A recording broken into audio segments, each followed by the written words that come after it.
सबको प्रभु यीशु मसीह के मधुर नाम में जय मसीह की।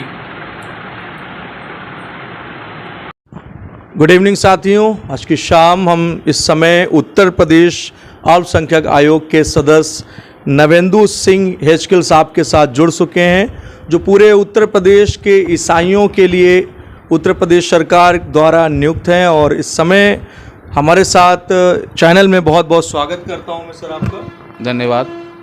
और कुछ सवाल हमारे पास हैं, एक्चुअली क्रिश्चियन कम्युनिटी आपसे जानना चाहती है, खासकर जो ईसाई समुदाय है। तो मेरे पास जो पहला सवाल है वो है, वर्तमान में जो ईसाई अल्पसंख्यक समाज के जो धर्म गुरु हैं और धर्म परिवर्तन के ऊपर जो है वो आपका जो मतलब राय है, वो आप क्या कहना चाहेंगे इस समय धर्म गुरुओं के ऊपर? देखिए, पहले तो जब आपने जो सवाल किया है कि धर्म गुरुओं की बात करी है, तो मेरी राय तो यह है कि धर्म गुरु किसी भी धर्म का हो, वो धर्म गुरु ही होता है। और व्यक्ति को वो एक नई पद्धति, एक नई राह और एक सीधा मार्ग दिखाने का उसका जिम्मेदारी है, उसकी नैतिक जिम्मेदारी है, ताकि वो धर्म गुरु कहलाता है। और धर्म परिवर्तन की आड़ में जो हमले हो रहे हैं खासकर चर्चों के ऊपर, उसके विषय में आप क्या कहना चाहेंगे? देखिए, धर्म परिवर्तन के लिए एक एक्ट बना हुआ है, और अगर कोई धर्म परिवर्तन करता है तो सीधी सी बात है कि कानून व्यवस्था के दायरे में आएगा, उसको सज़ा मिलेगी। धर्म परिवर्तन मेरी नज़र में भी और सामाजिक नज़र में भी एक बहुत ख़राब व्यवस्था है। धर्म परिवर्तन के पक्ष में मैं बिल्कुल नहीं हूँ। हाँ, अगर आप चर्च पे जो विरोध हो रहे हैं, चीज़ें हो रही हैं, तो उसमें कहीं ना कहीं समाज से सही संदेश नहीं जा पा रहा है कि वहाँ धर्म परिवर्तन हो रहा है, कि वहाँ सभा हो रही है या कोई एक प्रार्थना सभा चल रही है। ये सही तरीके से हम उसको संदेशित नहीं कर पा रहे हैं। और अगर कोई इस प्रकार का कहीं कोई पीड़ित है और गलत पीड़ित है, उसके लिए उत्तर प्रदेश अल्पसंख्यक आयोग है, आयोग के माध्यम से आइए, अपनी बात रखिए, शिकायत दर्ज कराइए। अगर चीज़ें बिल्कुल ठीक हैं, उसकी जांच से चीज़ें ठीक निकल के आती हैं, तो आपको न्याय मिलेगा। उत्तर प्रदेश सरकार सभी धर्मों को, सभी पंथों को लेके चलने का प्रयास कर रही है। माननीय मुख्यमंत्री उत्तर प्रदेश सरकार योगी जी सभी धर्मों का सम्मान करते हैं। वो खुद संत हैं, इसीलिए वो खुद एक धर्मगुरु हैं, एक संत हैं। सबका सम्मान, जैसा कि सरकार का नारा है, सबका साथ, सबका विकास, सबका विश्वास और सबका, तो इसी नारे के साथ हम काम कर रहे हैं उत्तर प्रदेश सरकार में। आयोग में आज मैं काम कर रहा हूं सदस्य के नाते। लोगों को न्याय दिलाने का काम, अगर किसी को पीड़ा है, कोई बात है, तो वो आकर के मेरे समक्ष आ सकता है, मुझे अपना पत्र दे सकता है, उस पर कार्रवाई होगी, उसको न्याय मिलेगा। सर, दूसरी हमारा जो सवाल है दूसरा, वो ये है कि ईसाई अल्पसंख्यक समाज के लिए सरकार की क्या नीति है? देखिए, कोई व्यक्तिगत ईसाई समाज के लिए स्पेशल कोई वो नहीं है। अल्पसंख्यक मंत्रालय द्वारा जो अल्पसंख्यक समाज के लिए जो पॉलिसीज़ आती हैं, उसी पॉलिसीज़ में सारे अल्पसंख्यक गिने जाते हैं। सबके लिए एक समान नीति है। उसका फ़ायदा मुस्लिम समाज भी ले सकता है, सिख समाज भी ले सकता है, जैन समाज भी ले सकता है, ईसाई समाज भी ले सकता है, और ले रहा है। वर्तमान में हमारी सरकार में बगैर किसी पार्शलिटी करे हुए आवास भी दिए, राशन भी दे रही है। तो हमारे सरकार में, वर्तमान सरकार में किसी भी प्रकार का कोई भेदभाव नहीं है। सभी अल्पसंख्यक एक समान हैं, सबको उनका अधिकार और उनकी योजनाओं का लाभ मिले, ऐसा सरकार की इच्छा और कानून व्यवस्था इसी प्रकार की बनाई गई है। बहुत बढ़िया सर, बहुत अच्छी बात आपने कही। दूसरी सर, अल्पसंख्यक योजनाओं का जो लाभ है वो हमारे ईसाई समाज के लोग क्यों नहीं ले पा रहे हैं इस समय? देखिए, मैं जहाँ भी मैं जाता हूँ, मेरा भ्रमण लगता है, मैं जाता हूँ लोगों के बीच में, मैं कहता हूँ कि थोड़े जागरूक बनिए। ईसाई समाज के लोग, हमारे समाज के लोग थोड़े जागरूक नहीं हैं, थोड़े जागरूक बने और सरकार से टच में रहें, विभाग से टच में रहें कि कौन कौन सी योजनाएं आ रही हैं। जबकि इस बात के लिए निर्देशित भी किया गया है और बार बार प्रचार प्रसार भी होता रहता है कि जो अल्पसंख्यक मंत्रालय है, उसकी तमाम योजनाओं का लाभ सबको मिल पाए। जैसे उत्तर प्रदेश में पहले गरीब की शादी की, बेटिया की शादी का अनुदान आया, 20,000 रुपये सरकार दे रही थी। टर्म लोन योजना आई, शिक्षक ऋण हैं, तमाम ऐसी योजनाएं जिनका लाभ लोग उठाते हैं। लेकिन ईसाई समाज जो है थोड़ा सा जागरूक बने, ताकि उसको भी इस बात का पता लगे, प्रचार होते हैं उसको पढ़े कि सब में वो उसकी भागीदारी सामान्य है।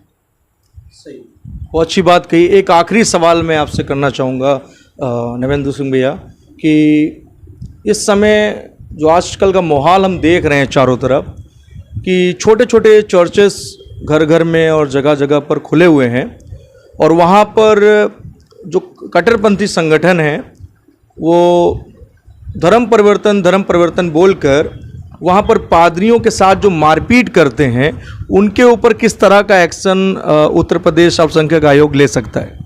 देखिए, मैं आपको एक बात को स्पष्ट कर दूं, घरों में चर्च नहीं चलते, ठीक है।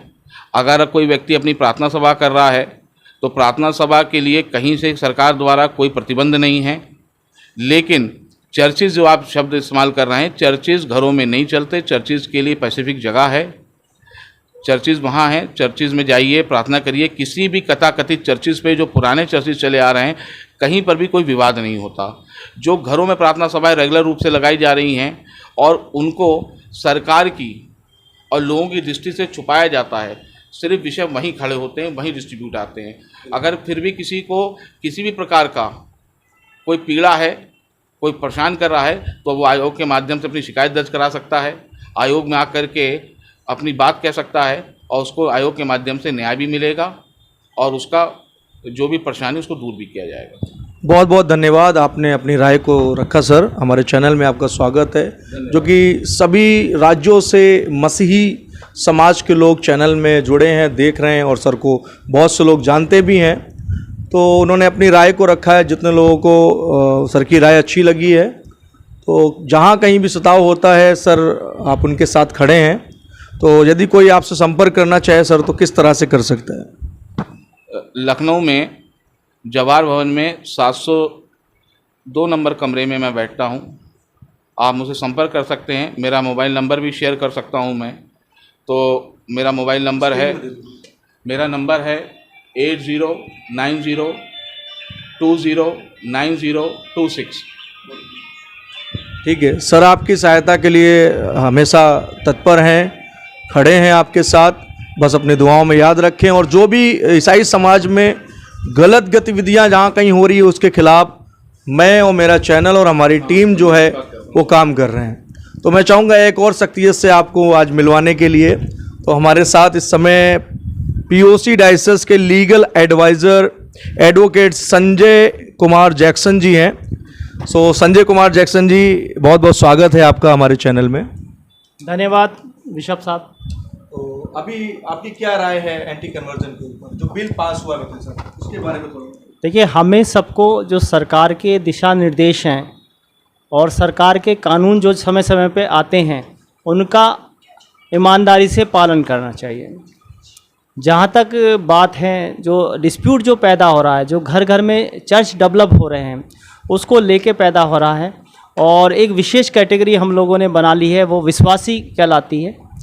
उसमें ज़्यादातर निचले तबके के लोग भी आते हैं, हाई कैटेगरी के भी कुछ लोग आते हैं। तो वो कैटेगरी ऐसी डेवलप हो रही है जो ना तो क्रिश्चियन कह सकते हैं हम, ना उनको हिंदू कह सकते हैं।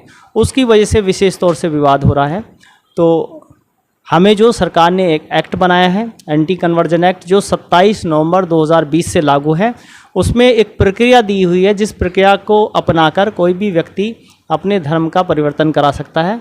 अगर आप कोई व्यक्ति ऐसा है जो धर्म परिवर्तन करना चाहता है, तो उस एक्ट में दिए गए प्रावधान को अक्षर से पालन करना होगा हमें, और एक सिस्टम के अनुसार चलना होगा।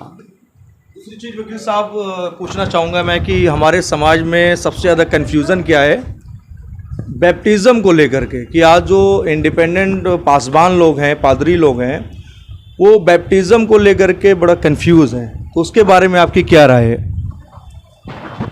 देखिए, हम सब प्रभु ईसा मसीह जी को फॉलो करने वाले लोग हैं, और बाइबल ये बताती है, और हम सब का विश्वास है, प्रभु ईसा मसीह जो थे खुदा के बेटे थे, परमेश्वर के बेटे थे।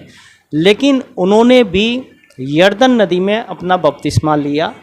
जब एक सिस्टम उन्होंने बनाया, पिता पुत्र पवित्र आत्मा के नाम से बपतिस्मा लिया, तो उस चीज़ को हमें भी फॉलो करना चाहिए। तभी हम एक क्रिश्चियन बन सकते हैं, तभी क्रिश्चियन कहलाएंगे।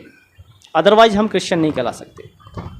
बहुत बहुत धन्यवाद वकील साहब आपका। पीओसी डायसेस के लीगल एडवाइज़र साहब हैं और इनके साथ हम लोगों ने पीपल ऑफ क्राइस्ट डायसेस को खड़ा किया था और आज पूरे भारत के अंदर हम लोग काम कर रहे हैं। तो जितने भी दर्शक हैं वो कमेंट बॉक्स में नंबर ले सकते हैं, अपनी राय को रख सकते हैं। तो सभी को praise the Lord, good evening, जय मसीह की।